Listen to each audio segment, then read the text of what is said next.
Well, defending religious freedom is still one of our top priorities here at American Family Association, and we're going to talk about that today. It's a constitutional right. It's in the First Amendment.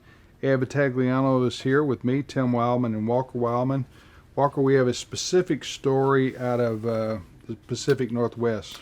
Yeah, this case comes out of Washington State, and it has to do with a ministry called Union Gospel Mission out of Seattle, Washington. And the case really hinges on whether an employer, especially a nonprofit or a ministry, can deny hiring someone if the person that is putting in for the job disagrees with that organization's work or their mission or statement of faith.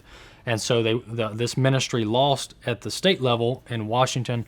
They're appealing it before the Supreme Court, trying to shore up the support for being able to... The U.S. Supreme Court? Yeah, the U.S. Supreme Court, on whether a ministry can hire based on their religious beliefs. It begs the question, though, why would a person want to work for a ministry if they disagree with their theology or their doctrine? Yeah, that's a good question. Unless they want to force them to change. Right. They're there to force them to change. This has happened before. This sounds similar to what happened to Barronelle Stutzman, what happened to Jack Phillips. It's the other side of it's the LGBTQ community trying to force Christians to hire people who are living in that lifestyle. Yeah, it is a kind of a secular approach to religious liberty that says you have the First Amendment protection to worship the way you want and to teach the way you want, so you have freedom of worship. But once you start doing what we consider to be secular, like taking care of the homeless, feeding the poor, maybe having a daycare center, that no longer is a religious exercise.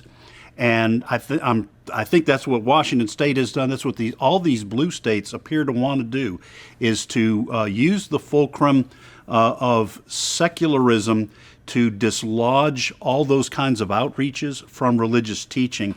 So this attorney, I'm sure, was saying, I'm an attorney, you don't have to believe the way you do to practice law. Well, for Christians, what we do in life, even when it comes to like feeding the poor or legal work, is an expression of our ministry focus. If we have a ministry, the secularists seem to want to separate those two things. The Supreme Court's going to have to answer this question sooner or later. In my opinion, they've been dodging it for a long time.